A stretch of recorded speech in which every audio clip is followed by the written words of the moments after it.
आज जो चैप्टर पढ़ने वाले हैं उसका नाम है मेरे राम का मुकुट भीग रहा है। उसके लेखक है विद्या निवास मिश्र जी। महीनों से मन बेहद उदास है। उदासी की कोई खास वजह नहीं। कुछ तबीयत ढीली है, कुछ आसपास के तनाव और कुछ उनसे टूटने का डर है। खुले आकाश के नीचे भी खुलकर सांस लेने की जगह की कमी। जिस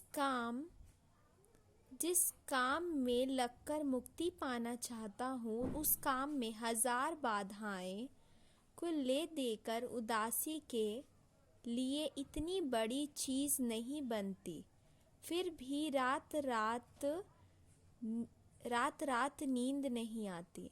दिन ऐसा बीतते हैं जैसे भूतों के सपने कि एक रील पर दूसरे रील को चढ़ा दी गई है और भूतों की आकृतियां और डरावनी हो गई हैं। इसलिए कभी कभी तो बड़ी से बड़ी परेशानी करने वाली बात हो जाती है और कुछ भी परेशानी नहीं होती। उल्टे ऐसा लगता है जो हुआ एक सहज कर्म में हुआ, ना होना ही कुछ अटपटा होता। और कभी कभी बहुत मामूली सी बात भी भयंकर चिंता का कारण बन जाती।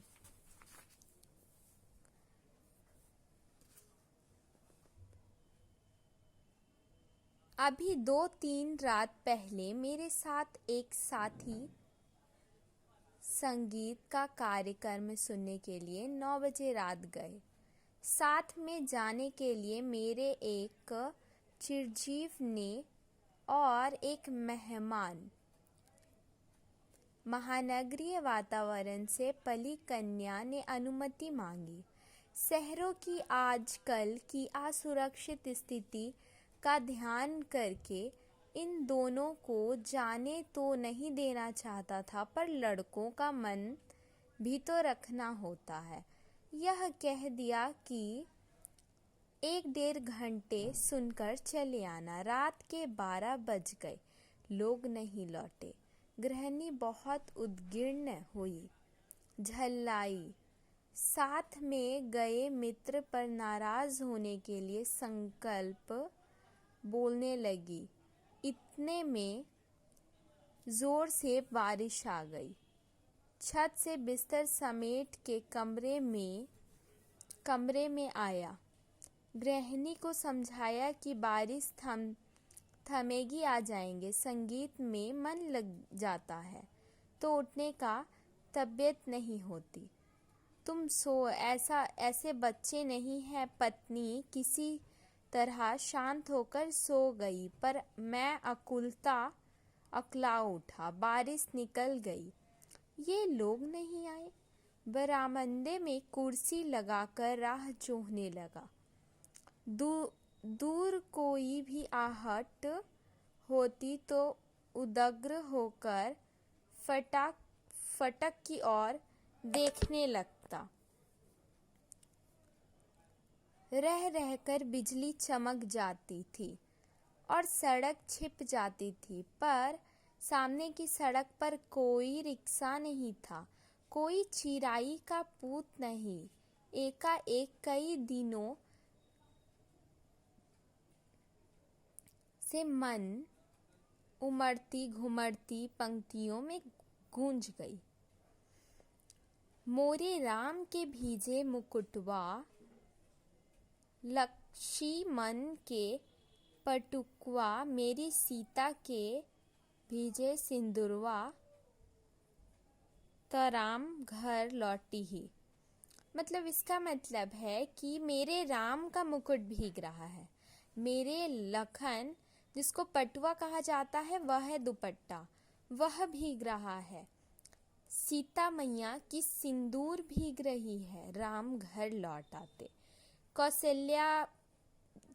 कौशल्या जो है, जिस दिन 14 वर्ष के लिए वनवास के लिए राम जी जब आए थे, तब भी बारिश हो रही थी। तब कौशल्या यही बात कही थी। बचपन से दादी नानी जातो जो चक्की है, चक्की पर वह गीत गाती। मेरे घर के बाहर जाने पर, विदेश में रहने पर यह गीत विरहा होकर गाती और लौटने पर कहती, मेरे लाल को कैसा बनवास मिल गया, मतलब राम जी के तरह। तब मुझे दादी नानी की इस अकुलता पर हंसी भी आती थी। गीत का स्वर बहुत मीठा लगता। हाँ, उसका दर्द नहीं छूता, पर इस प्रतीक्षा में एकाएक उसका दर्द ढलती रात में उभर आया और सोचने लगा, लेखक सोच रहा है, आने वाली पीढ़ी पहले पीढ़ी की ममता और पीड़ा नहीं समझ पाती और पिछली पीढ़ी अपनी संतान के स्वाभाविक संकट की कल्पना मात्र से उद्विग्न हो जाती। मन में यह प्रतीत ही नहीं होती कि अब संतान समर्थ है, बड़ा से बड़ा संकट झेल सकती है। बार बार मन को समझाने की कोशिश करता। लड़की दिल्ली विश्वविद्यालय के एक कॉलेज में पढ़ाती है। लड़का संकट बोध की कविता लिखता है, पर लड़की का ख्याल आते ही दूसरी चिंता होती है। गली में जाने कैसे तत्व रहते हैं, लौटते समय कहीं कुछ ना हो गया हो, और अपने भीतर अनायास अपराधी होने का भाव जाग जाता। मुझे रोना चाहिए था या कोई व्यवस्था करनी चाहिए थी। पराई लड़की, और लड़की तो पराई ही होती है। धोबी की मुट्ठी की तरह